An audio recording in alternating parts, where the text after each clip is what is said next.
Welcome to Rants TV, Travel and Events.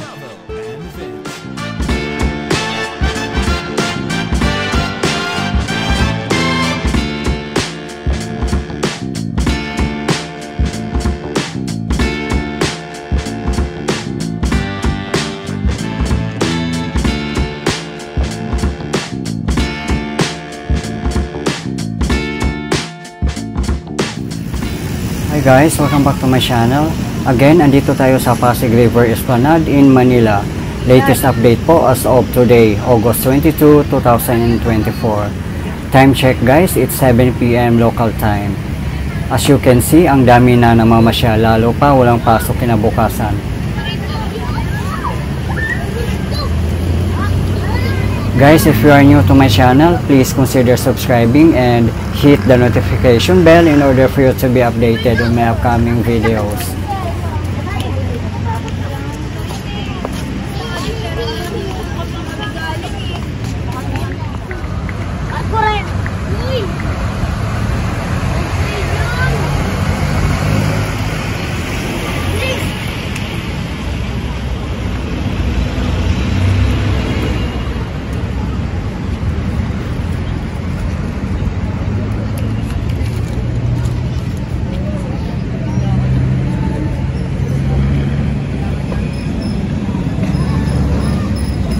Andito po tayo mismo sa viewing deck ng Esplanade guys, at makikita mo ang panoramic view of Escolta at higit sa lahat ang the iconic Binondo and Intramuros Bridge, and of course the historic Jones Bridge.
Hi Sir Mark, kumusta po ang pamamasya nyo dito sa Pasig River Esplanade?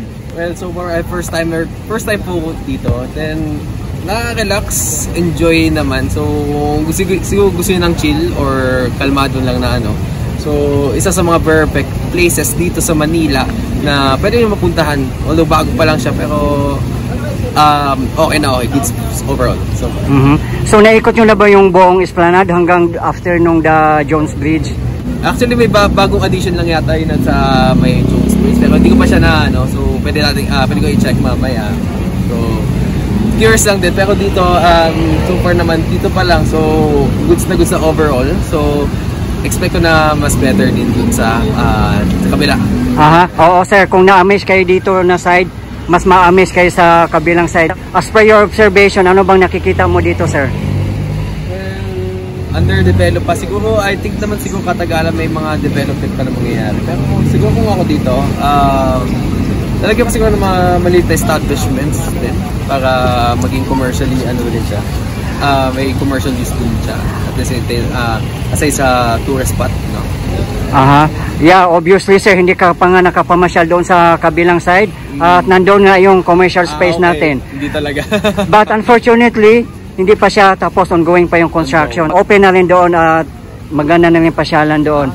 Sa mga, of course, mga friends ko, sa mga family ko, syempre, mahilig, isa rin sa mga mahilig gumala, no? So, next time, no, pwede tayo din. After nito, ang perfect nito, so pupunta kayo dito, pwede kayo mag-Binondo food trip. Kasi nandiyan lang sa tabi yung Binondo. Yes. So, perfect timing dito mamasyal no, ng sunset at saka Sunset. gabi. Kasi ang init dito pag tanghaling tapat. Oo, parang... hapon. So, sunset, ayan, tapos ganito ko, chill na chill ang ano dito. Ayun. Okay. So, mag-isa lang ba kayo? Sir, sinong kasama yung namasyal dito? Kasama akong kaibigan din, tropa ko lang din, si Will. Aha. Dalawa kaming ano. So, na-curious lang din naman kasi anong meron dito. So, in-explore namin. Ayun, natuwa naman. Kasi good experience naman kami dito so as first timer. Magandang feeling ko maganda kung meron din sa other side na ano. Yes. Maganda siya. Actually, yung Pasig River Esplanade hanggang Laguna Dibay ito. So, it's 25 kilometers. Mahaba. Oo, mahaba. Siguro mag-start siya from Fort Santiago to Laguna Dibay. Well, good kung ganun kasi isa sa magiging biggest tourist spot. Yes. No? World class siya. It's Europe-inspired pasyalan.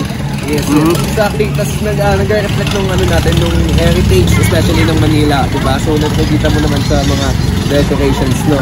So, Spanish style daw. So, since nandiyan naman yung historical na Intramuros, tapos Binondo, no? So, nire-reflect din yung culture ng lugar. Okay. Sir, ano bang masasabi mo sa mga namamasyal dito or mamamasyal pa lang? Mag-enjoy hanggat sa mag-enjoy, pero huwag kakalimutan na respect yung lugar, no? So, syempre, linas yung pa din naman. Wala mo sama, pero please be responsible na lang din, ha? As a tourist. Yeah. O yan, may mga basura, so bulsa muna natin. Yes, tama. Kung wala nakitang garbage bin, no, ibulsa muna natin yung mga basura. Meron naman dito, may mga ano dyan. Be sure to dispose properly din. Okay, thank you so much, sir. Thank you. Okay, have fun. Yeah, have fun. See you. Okay. Yan, dami nang namamasyal, no? Time check, 8 PM, local time. Parami ang namamasyal dito, guys.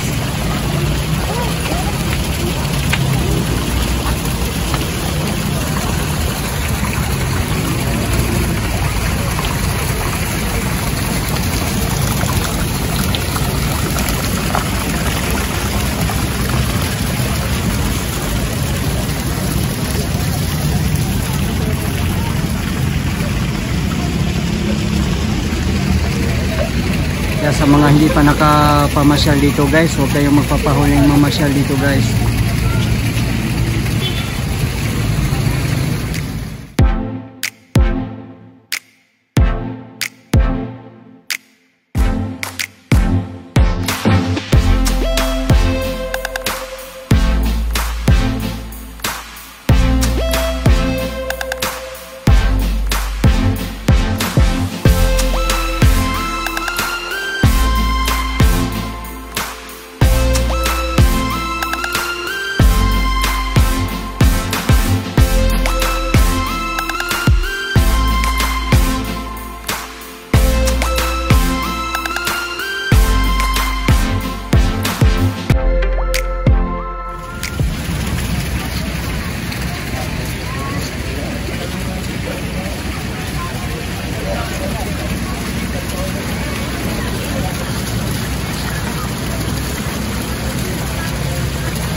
Yan guys, may crane pa rin dito at napakalaking barge. Hindi pa rin nagagalaw guys. Kung anong gagawin dito, abangan na lang natin guys. Maaring extension to or what. Abangan na natin guys kung anong gagawin dito sa area na to. Ito ay malapit sa MacArthur Bridge. Ayan guys.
kumusta yung pamasyal nyo, sir? Ay, ayun. So, super, ang ganda ng lugar. So, feeling ko mas maganda dito pag gabi.